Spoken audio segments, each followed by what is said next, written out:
Com 30 minutos, falamos de eleições 2024, 30 minutos especial nesta segunda-feira, pós-eleições. E a partir de agora vamos fazer uma análise dos números, algumas informações e dados importantes, Matheus. Vamos sim, Ludmila Bahia, porque ontem nós tivemos, agora falando sobre o Legislativo de Patos de Minas, o vereador mais bem votado, 2.043 votos, vereador mais bem votado de Patos de Minas, Toninho Curi. A gente vai conferir este material que a nossa equipe conversou com o candidato. Vamos ver.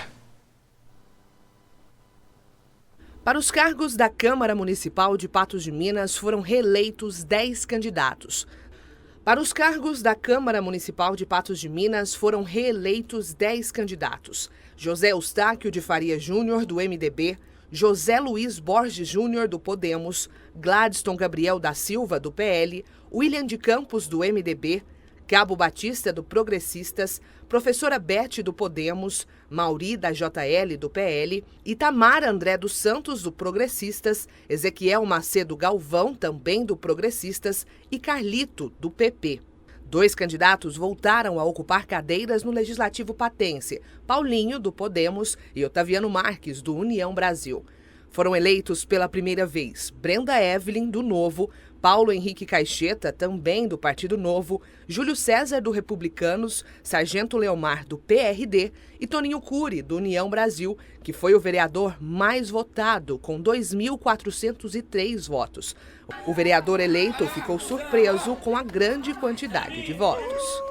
Uma campanha bem cansativa, noites sem dormir, preocupado, muito. E hoje me surpreendeu muito. Eu até, pelas andanças aí na cidade, a gente via que pelo Papa a gente ia ter uma boa votação, mas não precisa ser o mais votado de Patos de Minas. Toninho destacou que pretende trabalhar em conjunto com os demais vereadores eleitos e pretende atender às demandas dos bairros e da zona rural. A prioridade primeira é saber como vai ser o funcionamento da Câmara, né? Lá dentro e com os outros 16 colegas, né? Acho que primeiro vai ser um mês de estudos, né? Montar um gabinete, ver as demandas, né? E depois, é igual eu estou te falando, né? As demandas do bairro. Fulano aqui, eu tive esse ano, na eleição passada eu não fui nenhuma parte da zona rural, esse ano eu fui muitas. A gente vê a estrada aqui, bairros, as demandas, né? E focar nisso, na demanda da população. Pois é, Ludmila Bahia, acompanhamos agora os novos, candidatos, na verdade não mais candidatos, vereadores de Patos de Minas pela primeira vez. Alguns não são novos. Então nós temos 17 cadeiras na Câmara Municipal de Patos de Minas.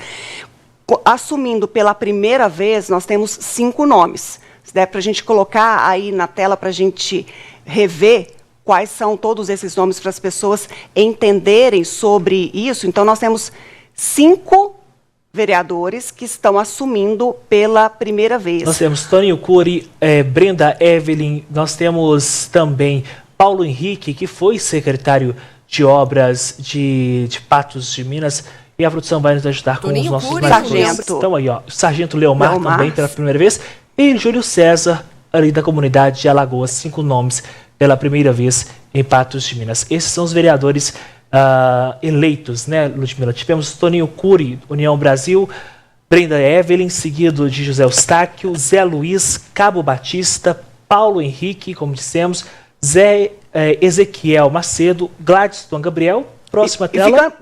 Antes, volta naquela tela anterior, só para a gente chamar a atenção para ela aqui, o Borges. Sim. O Toninho Curi já tinha disputado, nas últimas eleições não foi por conta de 5 votos. Uma surpresa foi a Brenda Evelyn com essa expressiva votação, ela que disputou pela primeira vez, foi eleita pelo Partido Novo. O Zé Eustáquio, ele reeleito na Câmara, o terceiro mais votado aí por essa lista dos eleitos. Eu chamo uma atenção, Ludmila Bahia, para Brenda Evelyn e José Eustáquio, que ali nessa colocação, até o fechamento, 100% das urnas, eles ficaram ali na avaliação, quem ficaria em segundo lugar, Brenda, José, eles ficaram variando ali no encerramento. Brenda acabou sendo a segunda mais bem votada com uma pequena diferença para o terceiro colocado, que é o vereador José Eustáquio. O Zé Luiz e o Cabo Batista reeleitos para uma nova gestão no Legislativo. O Paulo Henrique Caixeta, pela primeira vez, ocupando uma cadeira, foi secretário municipal de obras, então deve engrossar o coro ali na bancada da situação. O Ezequiel Macedo, da mesma forma, reeleito. Gladstone, que está agora como presidente do Legislativo, reeleito também. Gladstone que aumentou, né?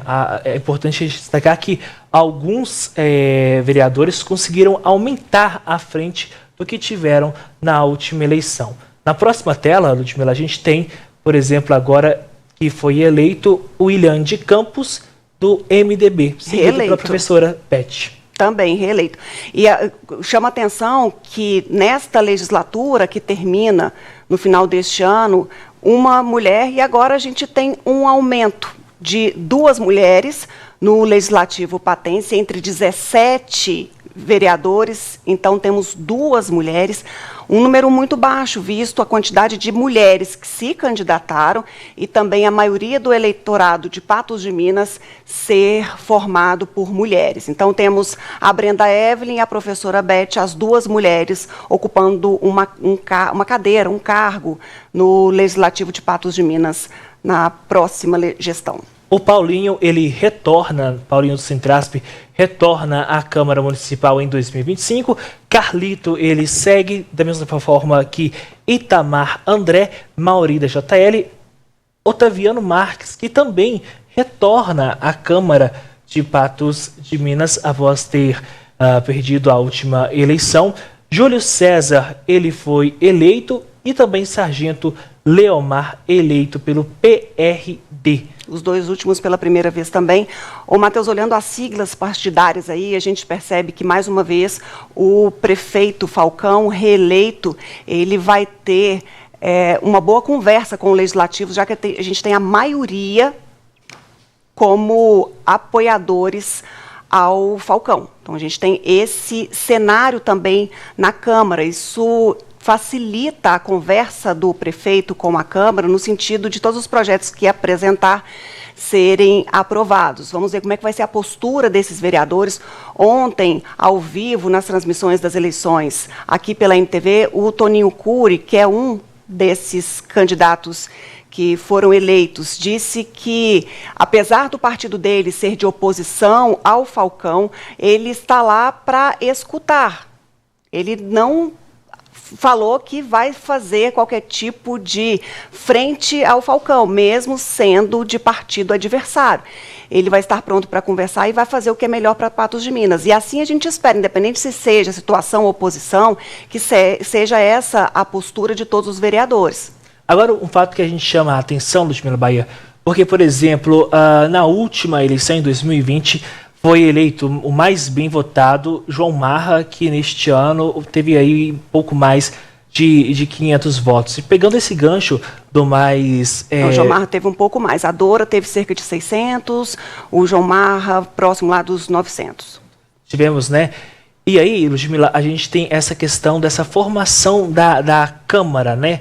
Do próximo ano, porque o Toninho Cury deve presidir no dia 1º de janeiro a sessão ali, né, onde os vereadores, a posse dos vereadores e também prefeito e vice reeleitos. A partir de então já começa a movimentação nos bastidores para saber sobre as formações de chapa. Será que teremos uma chapa única para a Câmara de Patos de Minas? Teremos 2? Como que esses vereadores irão se dividir a partir de agora, uma vez que na última eleição João Marra acabou abrindo mão, né, de ser o presidente ali para concorrer à chapa principal dos 2 primeiros anos da Câmara de Patos de Minas. Digamos que internamente acontece uma eleição, e essa eleição entre os vereadores que apontam quem será o presidente do Legislativo pelos próximos anos aí, é uma negociação ferrenha, de muita articulação.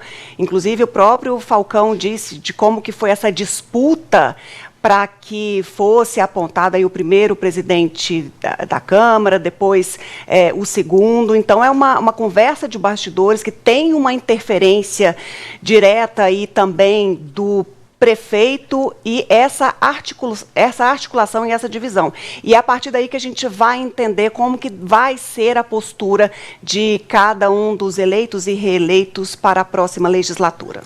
Ludmila Bahia, agora pegando o gancho ainda dos que estão, né, que legislam... Só falando a questão do João Marra e da Dora, somados os votos, a gente teria ali uma possibilidade de um deles ir. A gente só não sabe se um transfere voto para o outro. Essa é uma questão, mas a gente teve o vereador mais votado nessa eleição com menos da metade dos votos que foi João Marra nas eleições de 2020. Quase 6 mil. Quase isso, mais de 5 mil votos. E aí, se a gente soma, então, o que teve a Dora, o que teve o João Marra, provavelmente daria para fazer uma cadeira. A gente só não sabe se os votos da Dora transfeririam todos para o João Marra, por conta até da situação que o João Marra deixou o Legislativo. E os dois do mesmo partido, né?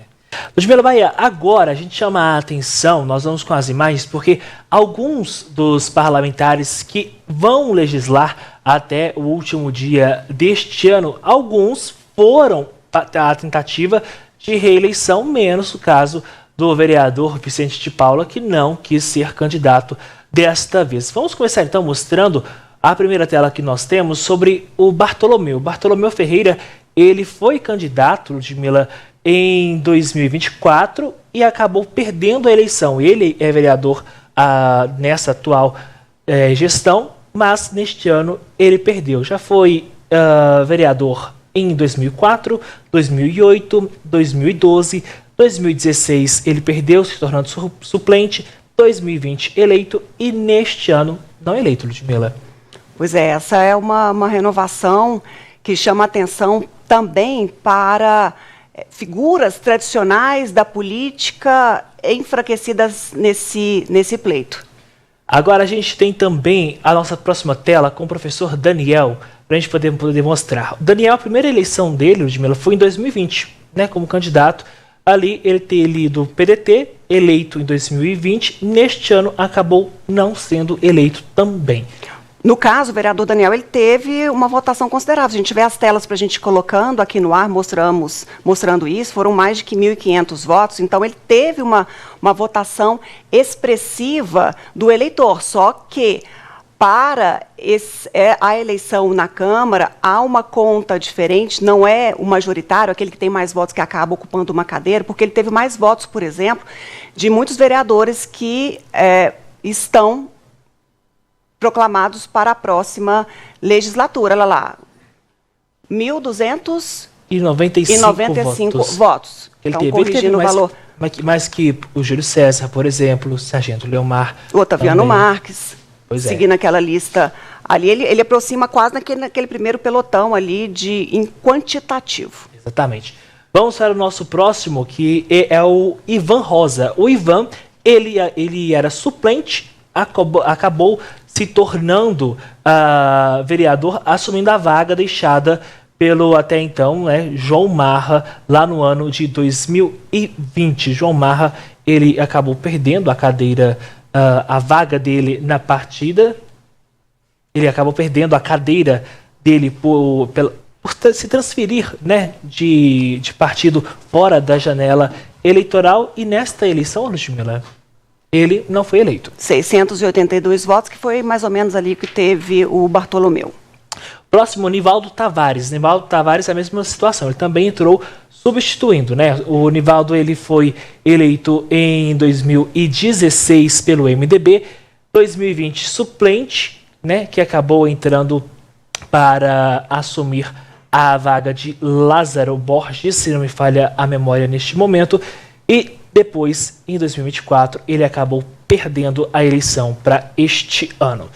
Vamos agora para Vicente de Paula, porque como a gente disse, Ludmila, Vicente não quis ser candidato, mas ele foi eleito em 2012, 2016, 2020. Neste ano se optou por não ser candidato. Vitor Porto agora girando para a gente poder mostrar, porque o Vitor quase foi eleito. Vitor Porto, ele foi suplente em 2016, também suplente em 2018, 2020 ele foi eleito, desta vez ele é o primeiro suplente em 2024. A diferença dele foi 31 votos ali no coeficiente partidário.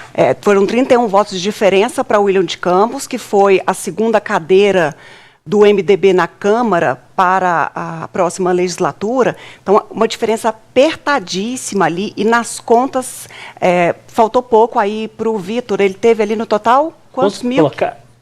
1.155 votos. Pois é. Vamos agora para o nosso próximo, porque o professor Delei também, que entrou em substituição, ele, na verdade, quem substituiu o Lázaro foi o professor Delei. Em 2020 ele foi candidato, se tornou suplente. Em 2024 ele era suplente, mas quando Lázaro perdeu o mandato, ele assumiu o lugar. Vamos agora para João Marra. João Marra, a gente vai mostrar para você que está em casa. João Marra, Ludmila Bahia, em 2020, ele foi eleito por coeficiente. Em 2022, na verdade, ele acabou se tornando suplente enquanto candidato a deputado federal. 2023, ele perdeu o seu mandato e agora, neste ano, acabou não sendo eleito. Vamos colocar o número aí do João Marra na tela para a gente dar exatamente a quantidade de votos, que foi muito, muito aquém.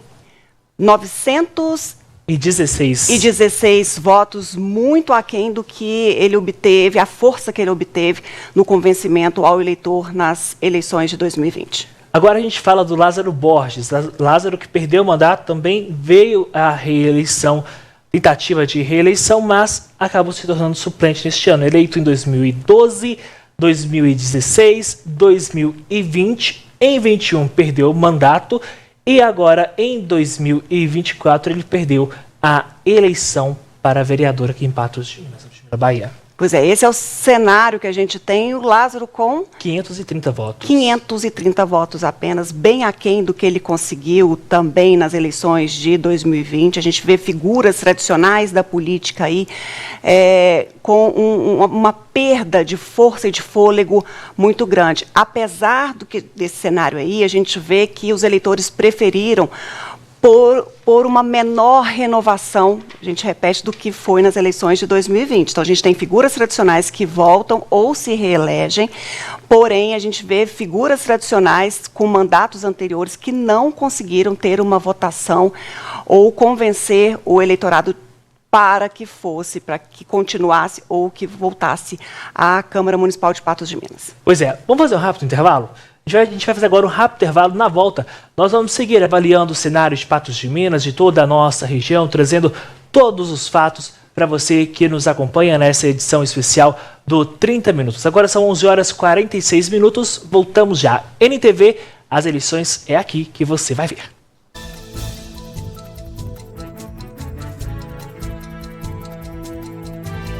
Já estamos de volta ao vivo aqui com a edição especial do 30 Minutos. E olha só, agora, doutor Tiago, bom dia para o senhor. Bom dia a todos, isso aí. Dica boa, dica para cuidar da saúde, principalmente nesse período mais do que especial, reforçar sobre as condições especiais do Outubro Rosa, que só a Mais Exames pode oferecer para quem tem em casa. Isso aí, Matheus, né? O Outubro Rosa chegou, né? Então você tem que cuidar da sua saúde, né? Uma campanha aí, a campanha mundial do Outubro Rosa, e a Mais Exames com certeza trouxe a melhor condição para você realizar, né, os exames de prevenção, né, da mulher, da saúde, né, de prevenção ao câncer, né, o câncer de mama. Então você realiza lá na clínica e laboratório Mais Exames os exames de ultrassonografia, você realiza a mamografia digital, né, e tem valores especiais também, Matheus. Mamografia, ela sai somente 6 vezes no cartão de R$19. Então, imagina, R$19 por mês para cuidar da sua saúde, né, a prevenção. Consulta também com a ginecologista com um exame preventivo incluso, né, de R$250 por R$170. Nós vamos ter também a consulta, o ultrassom de mamas, que você pode pagar em 6 vezes de R$35. Né, na realidade é ultrassom de mamas e axilas, também indicado para as mulheres de 30 a 40 anos. Né, acima de 40 anos, o ideal é realizar a mamografia e também o ultrassom. Né? Mas, se você não tem um pedido, se você não tem um médico ou a médica, lá na Clínica Laboratório Mais Exames você tem, né? Você pode consultar a partir de R$170 e sair com o pedido e já realizar o seu exame na hora, tá? Além dos exames laboratoriais também, com valores especiais para mulheres acima de 30 anos, chega até 30% de desconto, né? E vamos ter também, essa semana, consultas especial com angiologista, né, que também faz parte aí da saúde da mulher, prevenção, cardiologista, psiquiatria e endocrinologia. Tá? Consultas a partir de R$170, você realiza lá na Clínica e Laboratório Mais Exames. O telefone é 3814-1616, ou você pode mandar, né, o seu pedido ou agendar também pelo WhatsApp, 99862-1616. Você já sabe, né, você já conhece a Clínica e Laboratório Mais Exames, está aqui em Patos de Minas, no centro da cidade, ali em frente ao Mercado Municipal, na Genor Maciel 153, meu amigo. Fácil de achar e mais fácil ainda também de cuidar da sua saúde. Doutor Tiago, muito obrigado, boa semana para o senhor. Obrigado para todos. Ludmila Bahia. Matheus Borges, vamos fazer um giro agora pelas cidades da região, Patos de Minas, Alto Paranaíba e Noroeste na tela, para a gente fazer um apanhado dos prefeitos eleitos nessas regiões. Vamos começar aí por Patos de Minas, porque a gente tem o segundo prefeito com o maior percentual de votos recebidos no estado de Minas Gerais, que foi Luiz Eduardo Falcão. Foi o prefeito, nesta nomenclatura de prefeito reeleito, e com essa expressiva votação. Nenhum prefeito ou nenhum agente municipal tinha recebido tamanho percentual de votos no município. Ele que recebeu 85,19%, que significa quase aí 69 mil votos, o Borges. E se a gente analisar 2020, o Falcão teve quase 53%. Então, ele, de fato, virou um foguete, atropelou os seus oponentes, os seus adversários políticos nesta eleição, que foi o Douglas Eduardo, que teve aí 14,26% dos votos, e o Hilton com menos de 1%, 426 votos apenas nessas eleições. E chamando a atenção, se a gente analisa as 3 últimas eleições, então 2024, 2022 e 2020, essa foi com o maior percentual de pessoas que não compareceram às urnas. Tivemos mais de 28% de abstenções, enquanto a média brasileira nas eleições desse ano foi de cerca de 22%. Em Patos de Minas, a gente percebe muitos eleitores não comparecendo às urnas. Um dos fatores que a gente pode analisar para esse comportamento, Matheus, é a própria questão dos eleitores já perceberem que o Falcão seria eleito e com uma margem considerável, então seu voto não seria ali um voto útil ou um voto importante, e as pessoas então preferiram essas quase 30%, né, desse percentual de quase 30%, preferiu não comparecer às urnas neste 6 de outubro. Pois é, Ludmila, a gente tem toda, né, essa análise de tudo o que aconteceu, e a gente também, analisando Patos de Minas, esse cenário, né, de abstenção, as pessoas já acreditando muito bem, como você já disse, desde o início, mas a gente teve algumas ocorrências registradas aqui na nossa região, como é o caso em Varjão de Minas, né? Isso, mas vamos mostrar como é que ficou a situação em Varjão de Minas, que eu trago informações ao vivo sobre essa ocorrência que você está destacando aí. Só vamos colocar na tela aí os números, como que fechou as eleições em Varjão de Minas. O Rafael Detoni venceu com quase 50% da preferência do eleitorado, uma diferença de quase 24% para o segundo colocado, Daniel Domingos, que perdeu as eleições, e tentando a reeleição, a dona Terezinha Silvério, que assumiu o cargo por conta do Walter, que deixou a função, e teve ali quase 24% da preferência do eleitorado. O Rafael Detoni, ele já foi prefeito de Varjão de Minas em 2008 e agora retorna em 2024. Em 2012 ele também concorreu, não foi eleito e, portanto, 2024 tem Rafael Detoni como o prefeito eleito de Varjão de Minas, com quase 50% da preferência do eleitorado. Como o Matheus falou, e ontem, durante as nossas transmissões, nós mostramos um caso que chamou a atenção dos eleitores daquela cidade, quando uma pessoa foi presa, suspeita de compra de votos lá. Eu vou conversar agora com o advogado Paulo Henrique, que é o advogado do suspeito dessa compra de votos, que vai explicar toda essa situação. O Walter Rodrigues, ele foi trazido ontem para Patos de Minas para apuração da Polícia Civil, que acompanha esse caso. O Paulo Henrique, que está conosco ao vivo agora, ele é advogado, então, desse suspeito de compra de votos, que vai explicar para a gente como é que foi o andamento, a denúncia e porquê da prisão dele. Paulo, bom dia para você. Bom dia, Ludmila. Bom dia, Matheus. Estão me ouvindo bem? Sim, te ouvimos. Bom, Ludmila, então, em relação ao que foi noticiado durante o momento da apuração, né, vocês estavam fazendo ali toda a cobertura da apuração, que é muito legal. Isso mobiliza as pessoas, querem saber logo dos resultados. Foi noticiado que esse incidente envolvendo uma das pessoas ligadas ao partido, né, da campanha que saiu vitoriosa. Felizmente, né, Ludmila, isso é muito comum do processo democrático, um grupo acaba criando rivalidade com o outro em razão do processo eleitoral, que é democrático, né? Mas, no entanto, o que ocorreu é que não se tratava de uma denúncia que tinha lastro, não se tinha provas de que havia compra de votos ali. Entre os envolvidos não foram encontradas sequer trocas de materiais, de valores ou de qualquer informações que pudessem comprometer a lisura do processo eleitoral. Então, o que a gente tem a dizer em relação ao que foi divulgado nessa apuração é que esses fatos noticiados como compra de voto envolvendo as pessoas ligadas à campanha vencedora do Rafael Dettoni, as informações foram devidamente prestadas à autoridade policial, foram obedecidos todos os critérios legais e que todas as pessoas foram liberadas. Não havia qualquer ilegalidade a ser apurada e, portanto, a situação nada mais no nosso sentir, do que o inconformismo da oposição em relação à derrota.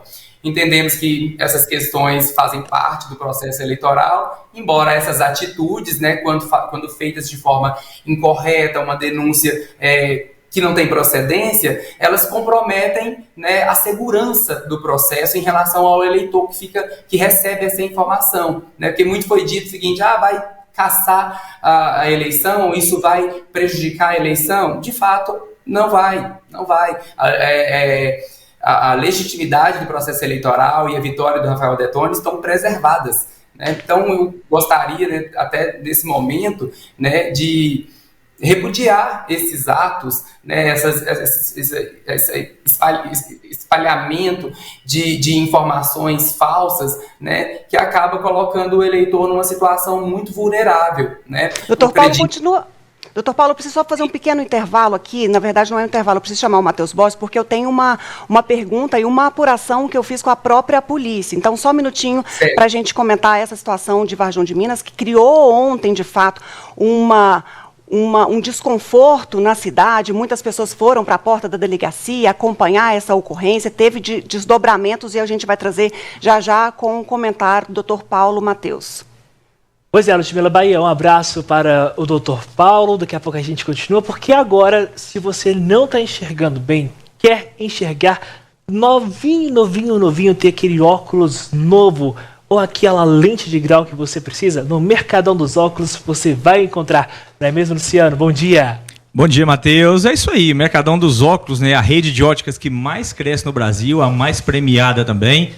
Pronta para te atender da melhor forma possível em armações e lentes aqui em Patos de Minas, Patrocínio, Paracatu, em toda a região. Afinal, nós temos todas as lentes do mercado, aquela lente Transition que escurece ao sol, aquela lente com filtro de luz azul, e tudo isso dividido para você em até 12 vezes sem juros nos cartões. E se você não tem cartão, a gente divide também no boleto. O boleto você pode dividir até com 60 dias de prazo. Pode comprar agora e pagar próximo do Natal, gente. Então é isso aí, muita facilidade para comprar e também para pagar lá no Mercadão dos Óculos, Afinal, sua ótica completa. E lá você tem um atendimento humanizado, o melhor atendimento da cidade. Isso eu garanto, porque eu sempre cobro isso dos meus colaboradores, para que você tenha um atendimento pessoal para te atender da melhor forma possível.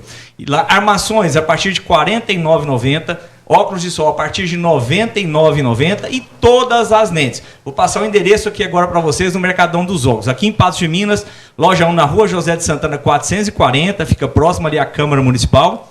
Loja 2 na Praça Desembargador Frederico 159, fica bem em frente ali a Magic Mais. No telefone 3821-0123 e a loja 1 3818-4716. Você já sabe, né? Receita na mão, vem pro Mercadão. Tô esperando todo mundo lá na loja para fazer seus óculos de grau ou comprar seu óculos de sol com o melhor preço do Brasil, não é só de Patos de Minas não, tá bom? Grande abraço, uma excelente semana para todo mundo. Tô esperando no Mercadão dos Óculos. Obrigado, Luciano. Ludmila Bahia, voltamos com você sobre esse caso, então, de João Pinheiro. João Pinheiro, não, de Varjão de Minas. Varjão de Minas, desculpe. De Varjão de Minas, onde foi registrado, esse momento, foi registrada essa ocorrência, então, de suspeita de compra de votos. A gente tem aí o advogado, o doutor Paulo Henrique, conosco ao vivo, e as informações que a gente tem da Polícia Civil, doutor, é que o Walter ele foi ouvido, ele já foi liberado. E para essa apuração da Polícia Civil sobre essa suspeita de prática de crime eleitoral naquele município, porém, o que a gente tem de informações até o momento é que até agora, não tem ainda provas suficientes para seguir com essa investigação. Eu queria que o senhor comentasse isso rapidamente para a gente fechar e quais devem ser os desfechos a partir de agora. Certo. Ludmila, não tem e não tem como ter, porque no momento da abordagem não existia nenhum elemento que indicasse compra de voto, né? Inclusive não foram encontrados sequer valores, né, em posse do Walter ou da suposta pessoa que teria recebido, né, teria sido beneficiada. Foram encontrados os computadores e celulares, tinha alguma coisa, porque eles foram apreendidos também, tinha alguma coisa ali, a Polícia Civil falou que não encontrou ainda a prova, mas o que as pessoas que estavam denunciando ali apontavam nesses equipamentos, doutor? Ludmila, não se tinha, eles, inclusive todos esses equipamentos, o veículo, tudo já foi restituído ao senhor Walter. Então não se tinha nenhuma informação. Quando não se tem nenhuma informação relevante para um processo, para um inquérito, a polícia devolve, ela tem que devolver aquele material, ele tem nota fiscal, a gente apresentou as notas, comprovamos a propriedade legítima daqueles bens e eles foram restituídos ao seu dono. Então, não se tinha realmente fundamento daquela denúncia. Aquela manifestação que nós vimos na porta da delegacia era justamente os grupos de oposição pressionando essa situação para tentar se convencer que aquela situação poderia representar um impedimento, né, à resposta das urnas. Infelizmente, isso acontece em cidade pequena. Esse clamor ele é muito mais apurado. Isso a gente viu durante todo o dia, manifestações desse sentido. De um grupo contra o outro, né, isso aconteceu de forma natural para o processo eleitoral da forma que ele é conduzido lá. Não quero dizer que isso aconteceu de forma regular, de forma lícita em relação ao que a legislação eleitoral diz sobre esse tipo de denúncia. Mas, no entanto, o comportamento que a gente vê na cidade, grupos de oposição, isso é uma situação também, porque os nossos apresentamento ali o tempo inteiro, principalmente em relação à compra de voto, que ocorre assim, de forma muito clara, e todo mundo sabe, mas não se materializa nas denúncias, né?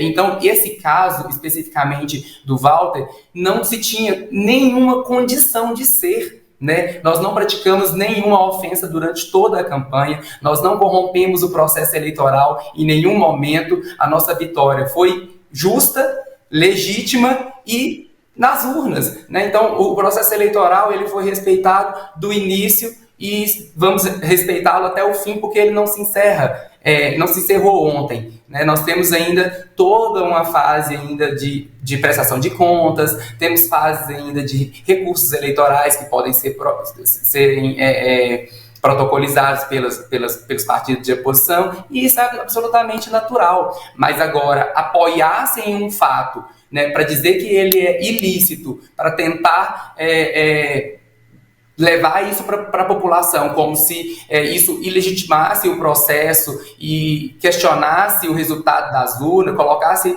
o eleitor em dúvida, não é um processo democrático. Muito bem, doutor Paulo. O 30 Minutos termina agora. O Gui Boaventura, que está aqui nos estúdios, assume com o seu programa, mas aproveitando a presença dele, bom dia, Gui, tudo bem? Bom dia, tudo bem? Já é boa tarde. Boa tarde. No caso. Porque também é bom dia. Não tem nenhum problema. Que todos os períodos sejam bons. Melhores do que bons.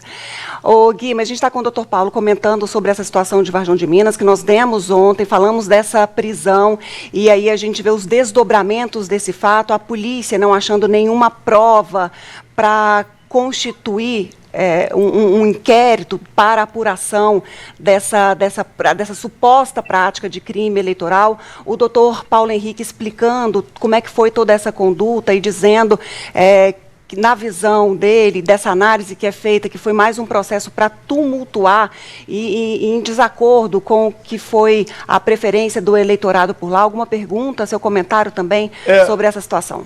Essa situação. Doutor Paulo, primeiro, boa tarde, prazer falar com o senhor. Essa questão da falta de materialidade aí. A polícia apreendeu, por exemplo, um computador e me parece que um telefone e mais alguma coisa aí. Já foi feita a análise, já foi feita a análise técnica disso aí, a decupação do que tem nesses dois aparelhos, por exemplo? Porque isso pode ir lá dentro do interior desses equipamentos aí, tanto do telefone quanto do aparelho, né, do notebook, né, que foi preso esse computador, achar alguma prova que foi apreendido para isso. Já foi feito essa pesquisa técnica aí, doutor? Já foi feito, Gui, foi feito em 2 oportunidades. Foi feito em Varjão de Minas, pelo tenente que acompanhou e autuou a situação. Ele fez todas as buscas necessárias. A restituição, inclusive, foi feita lá em Varjão de Minas. Do celular, e o notebook foi autorizado hoje, porque nós vimos para Patos, porque não tinha delegado de plantão em Varjão de Minas ontem, e foi feito novamente essas averiguações pelo delegado também. Então, ou seja, o que havia sido verificado pelo tenente quando da autuação foi novamente valorado pelo delegado e realmente não se encontrou nenhuma inconformidade, né? No veículo não se tinha, inclusive, nem material de campanha, né, de modo que indicasse qualquer tipo de ilegalidade. Então, assim, o que nós percebemos foi realmente um ato de inconformismo, né, um ato equivocado, e infelizmente acontece. As pessoas denunciam e a polícia tem que ir lá e fazer o trabalho dela, tá certo? Esse caso se encerra desse tamanho ou pode ser judicializado ainda, doutor? Sempre que termina um processo eleitoral, né, como eu havia dito, tem-se a oportunidade de se ter os recursos. Isso é garantido aos partidos, às coligações de oposição, inclusive a nós. Então, isso é do processo. O que for realmente legítimo, Gui, aquilo que realmente fizer parte do processo eleitoral democrático, a gente está à disposição para poder prestar os esclarecimentos que forem necessários. Agora, a gente não pode coadunar com atos que coloquem a população realmente em uma situação de dúvida em relação ao processo eleitoral. Inclusive, a Justiça Eleitoral esse ano ela editou normas muito rígidas em relação à legitimidade do processo eleitoral, ao não questionamento do resultado das urnas, né? Houve em 2020 uma tentativa muito grande de descredibilizar o processo eleitoral, e essas atitudes têm sido cada vez mais combatidas, principalmente nessas eleições de 2024. Então, as resoluções do TSE endureceram muito o entendimento sobre isso, e eu acredito que aceitar a derrota é um ato de democracia também, que deveria fazer parte. Muito bem, doutor Paulo, a gente agradece a sua participação ao vivo, trazendo todos os esclarecimentos, esses desdobramentos sobre essa situação em Varjão de Minas. Obrigada pela sua participação e volte sempre com novas informações para os nossos telespectadores e internautas também. Ludmila Bahia, Gui Boaventura, a gente sempre atento aqui, né, no telefone, no notebook, no Mac, sempre atento a todas as informações, tudo o que está acontecendo em Patos de Minas. A gente dá sequência a partir de agora com o programa Gui Boaventura. Eu vou me despedindo de você de casa. Mais informações no patosja.com.br. Você fica agora com a Lud Bahia, também com Gui Boaventura, trazendo todo o cenário, né, da política de Patos de Minas, de todo o nosso Brasil. Para você que está em casa, o meu muito obrigado pela companhia. Uma honra dividir esse espaço com esses dois feras aqui do jornalismo. E rápido você, né? Rapaz, rápido nada. Já diria, cedo foi a hora que eu cheguei. Cedo foi a hora que eu cheguei. Ele está indo embora mandando eu ficar, Gui, mas o programa é seu. Eu vou ficar só uns 5 minutinhos aqui para a gente fazer um fechamento e você comanda. Fica aí para a gente. Aqui. Nós temos muito assunto para discutir. Quer ver um exemplo? Você que manda, você é o chefe hoje, o programa é seu. Deixa eu só despedir. Então, tchau pra vocês. Tchau, você já despediu de novo. É falta de educação eu sair e sentar com vocês. Não sai, fica então, aí. Eu vou. Depois eu volto. Uma ótima tarde, Lud. Uma ótima tarde, Gui Boaventura. Obrigado. Pra você que está em casa, a gente se encontra. Gente, obrigado. Matheus Bossi, que ontem fez a nossa direção da transmissão. Hoje, nessa edição especial, que começou cedinho de muito trabalho. Obrigada. Um detalhe muito importante que o Dr. Paulo destacou aí, e eu estava raciocinando hoje sobre isso aí. Essas eleições municipais foram a consagração do sistema de eleição por urna eletrônica no Brasil. Não teve uma contestação, não teve uma reclamação, absolutamente nada apareceu na mídia, nada foi contestado, ninguém contestou ontem a ministra quando ela deu uma entrevista coletiva. Então, essas urnas, esse sistema, que foi muito contestado na eleição passada, em 22, agora, em 24, recebe o carimbo da legalidade, né? Recebe o carimbo tá legal, é competente, é isso mesmo. Ninguém, absolutamente ninguém reclamou. Notou isso? Até porque esse foi um discurso que a gente viu muito presente nas eleições presidenciais. Sim, 22. Nas eleições que nós tivemos municipais, não teve esse calor nesse tipo de discussão ou de desconfiança, que não foi um mote que estava ali o tempo todo em voga e em discussão, Gui. Até porque também nessas eleições nós tivemos a biometria funcionando melhor do que a gente teve nas eleições de 2022, por exemplo, aqui na região, nós tivemos poucas reclamações com relação a essa validação por meio da digital. E também, Gui, a gente tem que destacar o trabalho do TSE nessa desmobilização do discurso e até uma repreensão a esse discurso que colocava foi muito duro em relação em voga. a isso. Então, as pessoas também ficaram ali na retaguarda com medo de serem acionadas a dar explicações no TSE ao contestar a validade e a segurança nas urnas. Então, a gente tem duas situações. A gente tem um envolvimento do TSE de mostrar a segurança, mas também do próprio TSE de uma repressão caso houvesse esse tipo de fala, chamando essas pessoas para poderem dar as devidas explicações naquele tribunal. Então, a gente tem esse movimento até de força da justiça eleitoral, no sentido de frear esse tipo de manifestação, dado as devidas explicações, tudo que é falado sobre a segurança endossado pelo sistema da justiça eleitoral. É isso mesmo. Então, são coisas que vão acontecendo, né? E eu acho que até essa discussão em 22, ela foi benéfica para o sistema no Brasil, porque realmente fizeram uma devassa geral na condição das urnas, né? Na condição de inviolabilidade dessas urnas e tal. E isso traz muito mais segurança nas eleições. Nós tivemos um número muito grande, um número considerável de urnas que foram trocadas, porque são urnas que vão ficando mais velhas, né?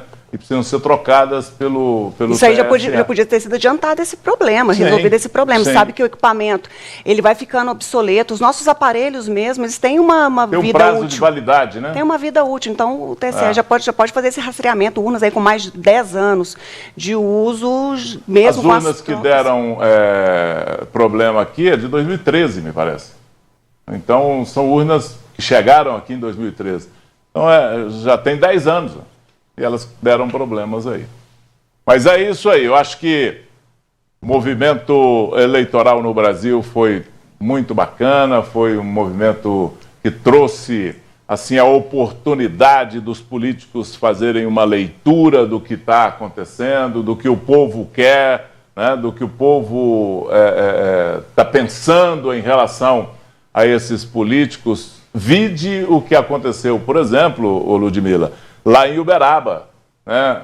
A Lísia e o Tony Carlos que é um radialista lá, mas é político, ele é radialista, é o meio que ele usa para se promover, mas ele é um político, né?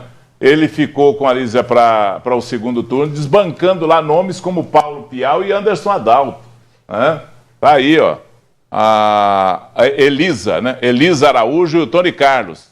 O Anderson Adalto, Samir Cecílio também, que é de uma família importante lá em Uberaba, Paulo Pial, o Adriano Espínola, que está mais na retaguarda aí. Mas esses outros 3 nomes aí pesam lá em Uberaba, né? Anderson, o Samir e o Paulo Pial.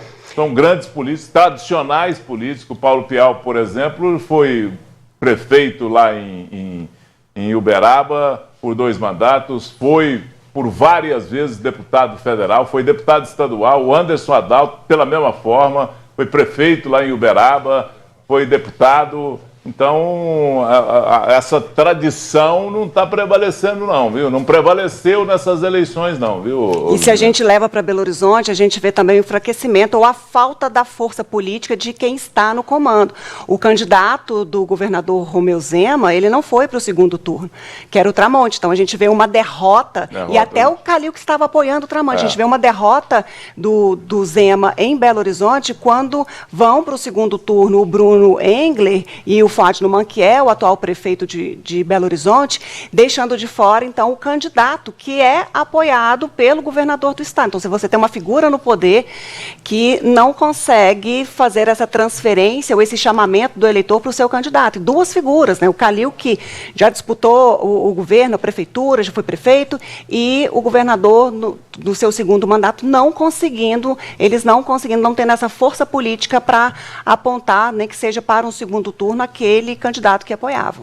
E essa polarização agora no segundo turno em Minas Gerais, por exemplo, deve aparecer por aqui o presidente Lula, que deve apoiar o Fuad Numan, mas esse apoio muito mais significa um antagonismo ao ex-presidente Bolsonaro, né, que apoia o Engler, do que, eu vou apoiar porque gosto, porque acho que o Fuad Numan vai ser bom prefeito, ou foi bom prefeito, ou merece ganhar. Esse é o jogo político que acontece também nesse segundo turno aí, né? A preferência até do Lula seria por um apoio a Fuad Numan, dada a força política dele em Belo Horizonte, que é uma capital. E o estado de Minas Gerais é importante e decisivo nas eleições. A preferência até do Lula era para apontar Fuad Numan como candidato de sua preferência. Aí veio o Rogério Correia, que é do Partido dos Trabalhadores, e teve uma votação, quase que foi traço. A gente tem ali 4,37% dos votos, mas agora sim esse apoio do Lula vai ser maciço, como você contou, pela própria polarização, porque o Engler, ele é um bolsonarista raiz mesmo, e aí para contrapor a gente deve ter então esse apoio de quem era, na verdade, o que o Lula gostaria de ter feito, mas como teve um candidato do partido, houve então essa mudança aí nesse apontamento do presidente da República. O reflexo da eleição para presidente já já atingindo, né, essas... Aliás, atinge sempre a eleição municipal. E principalmente numa cidade como Belo Horizonte, né? Ganhar o seu candidato, ganhar, aquele candidato que se apoia, ganhar numa capital como Belo Horizonte, significa que o Estado inteiro pode ir atrás apoiando a candidatura à presidência da República, né? Que faz laço, né? E aí, nesses 2 anos que faltam, né, tem toda aquela possibilidade de fazer política fazendo alguma coisa, né? Muito bem, é isso aí então, o Ludmila. Muito bem, Gui, agora eu vou me despedindo, porque senão tem muita coisa para falar. No NTV News a gente tem mais... Ué, vamos falar, ué. Discussões, não é para mim ir embora, não? Não, vamos então falar. Eu vou ficar aqui, você me chama, comanda daí. A Yanda está falando alguma coisa aqui que eu não consegui pegar, mas... Aí eu estou no comando de vocês aqui, me chama quando quiser alguma intervenção. Muito bem. Então eu vou tocando aqui, porque a gente... Opa! Eu levantei meio de uma vez aí, ô Wesley?